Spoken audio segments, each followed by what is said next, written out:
দর্শক, আপনারা যেমনটি শুনছিলেন, আইন শৃঙ্খলা বাহিনীর কঠোর নিরাপত্তা ব্যবস্থায় কিন্তু এই উপদেষ্টাদের গাড়িবহর ক্যাম্পাস ত্যাগ করলেও ক্যাম্পাস থেকে খানিকটা এগিয়ে এসেই যে প্রধান সড়ক, সেই প্রধান সড়ক কিন্তু একেবারে অবরুদ্ধ করে রেখেছে। সড়কে বসে পড়েছেন শিক্ষার্থীরা। আমরা সামনে আইন শৃঙ্খলা বাহিনীর ব্যাপক নিরাপত্তা ব্যবস্থা দেখতে পাচ্ছি, কিন্তু শিক্ষার্থীরা এই সড়ক অবরোধ করে রেখেছেন। তারা কোনোভাবেই উপদেষ্টাদেরকে এখান থেকে যেতে দিতে চাইছেন না, এরকম একটি পরিস্থিতি তৈরি হচ্ছে। এখানে আপনারা দেখতে পাচ্ছেন, আমি একটু দেখানোর চেষ্টা করি আপনাদেরকে। তারা স্লোগানে মুখর পরিস্থিতি এখানে তৈরি হয়েছে। শিক্ষার্থীদের মধ্যে বেশ খানিকটা উত্তেজনা আমরা লক্ষ্য করছি। দর্শক, আমি দেখানোর চেষ্টা করছি শিক্ষার্থীদের মাইলস্টোন ক্যাম্পাসের শিক্ষার্থীরা, মাইলস্টোন ক্যাম্পাস স্কুল অ্যান্ড কলেজের শিক্ষার্থীরা কিন্তু অবরোধ করে রেখেছেন। তারা ক্যাম্পাসে অবস্থান করছিল, ক্যাম্পাস থেকে বের করে দেওয়া হলে তারা কিন্তু সড়কে এসে। দর্শক, মাইলস্টোন ক্যাম্পাস থেকে আবারও যুক্ত হচ্ছে আমি রাকিব জুয়েল, বাংলা এডিশনের পক্ষ থেকে। আপনারা দেখতে পাচ্ছেন যে সকাল থেকে অবরুদ্ধ থাকা এই আইন উপদেষ্টা, শিক্ষা উপদেষ্টা এবং প্রধান উপদেষ্টার প্রেস সচিব সহ সরকারের যে প্রতিনিধিরা এই মাইলস্টোন ক্যাম্পাসের মূল একাডেমিক ভবনে ছিলেন, সেখান থেকে কিন্তু পুলিশের কঠোর নিরাপত্তা ব্যবস্থার মধ্যে দিয়ে এই ক্যাম্পাস থেকে বের হচ্ছেন। এবং আমরা সকাল থেকে আপনাদেরকে জানানোর চেষ্টা করছিলাম যে এই ক্যাম্পাসে শিক্ষার্থীরা, স্কুল এবং কলেজ শাখার শিক্ষার্থীরা, তারা কিন্তু 6 দফা দাবি আদায়ের লক্ষ্যে নানা রকম বিক্ষোভ প্রদর্শন করছিল। এবং তাদের সেই বিক্ষোভের মুখেই কিন্তু আইন উপদেষ্টা আসিফ নজরুল তিনি কিন্তু এক দফা এসে কথাও বলেছেন এবং আশ্বস্ত করেছিলেন যে সরকার শিক্ষার্থীদের যে 6 দফা দাবি, সেই 6 দফা দাবির সাথে একাত্মতা প্রকাশ করেছে এবং সেই দাবিগুলো মেনে নিতে সরকারের কোনো সমস্যা নেই। কিন্তু তারপরেও দীর্ঘ সময় ধরে শিক্ষার্থীরা কিন্তু এই প্রতিষ্ঠানের যে মাঠ রয়েছে, সেই মাঠটিতে বিক্ষোভ প্রদর্শন করে আসছিল। এবং একটা পর্যায়ে প্রতিষ্ঠানের পক্ষ থেকে শিক্ষার্থীদের সাথে কথা বলা হয় এবং সরকার তাদের দাবি মেনে নিয়েছে, এরকম একটি আশ্বাসের ভিত্তিতে কিন্তু শিক্ষার্থীদেরকে এই ক্যাম্পাস থেকে বেরিয়ে যেতে বলা হয় এবং শিক্ষার্থীরা ক্যাম্পাসের বাইরে অবস্থান করছে এখন।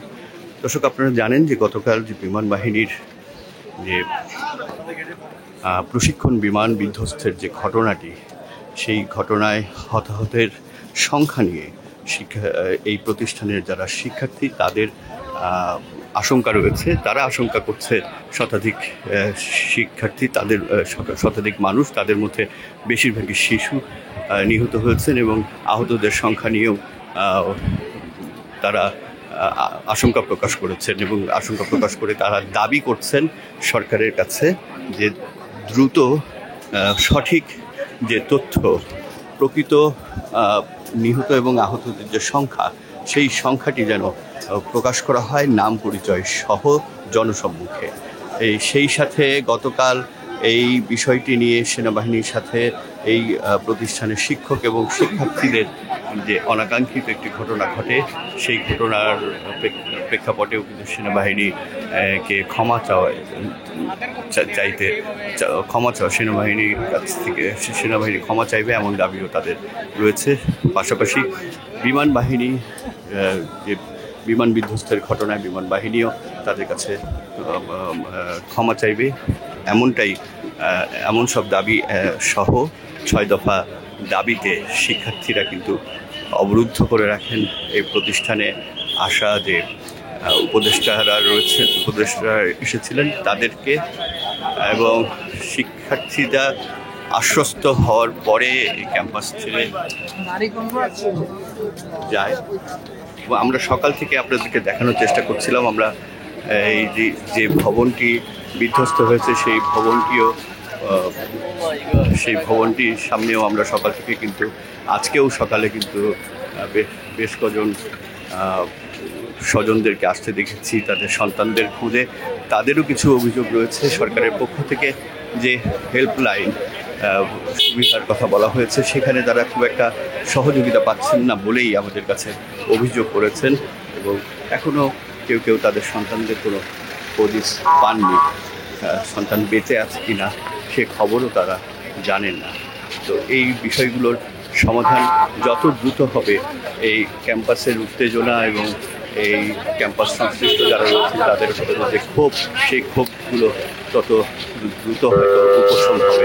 যদিও যে নির্মম যে দুর্ঘটনাটি ঘটেছে সেই ঘটনার পরে যে আক্ষেপ, যে কষ্ট, সেই কষ্ট হয়তো দূর হতে অনেকটাই সময় লাগবে।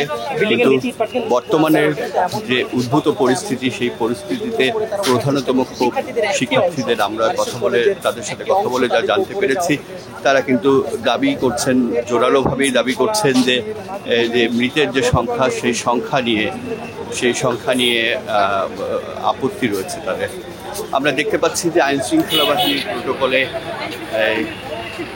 উপদেষ্টাদের গাড়িবহর এই ক্যাম্পাস ত্যাগ করছে এবং ক্যাম্পাসের বাইরে কিন্তু অবস্থান করছে এখনও শিক্ষার্থীরা, আমরা যত জানি। তবে বিপুল পরিমাণে আইন শৃঙ্খলা বাহিনীর নিরাপত্তা ব্যবস্থা রয়েছে। সেই ব্যবস্থার মধ্যে দিয়ে আমরা দেখতে পাচ্ছি উপদেষ্টারা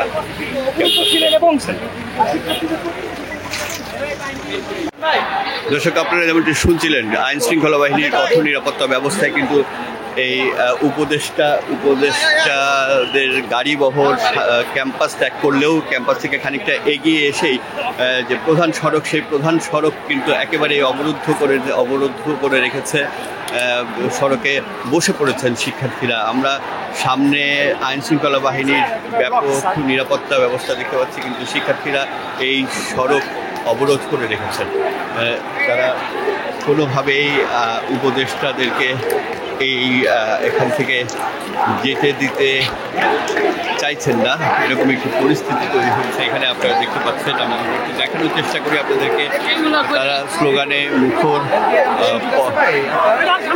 পরিস্থিতি এখানে তৈরি হয়েছে। শিক্ষার্থীদের মধ্যে বেশ খানিকটা উত্তেজনা আমরা লক্ষ্য করছি। দর্শক, আমি দেখানোর চেষ্টা করছি শিক্ষার্থীদের মাইলস্টোন ক্যাম্পাসের শিক্ষার্থীরা, মাইলস্টোন ক্যাম্পাস স্কুল অ্যান্ড কলেজের শিক্ষার্থীরা কিন্তু অবরোধ করে রেখেছেন। তারা ক্যাম্পাসে অবস্থান করছিল, ক্যাম্পাস থেকে বের করে দেওয়া হলে তারা কিন্তু সড়কে এসে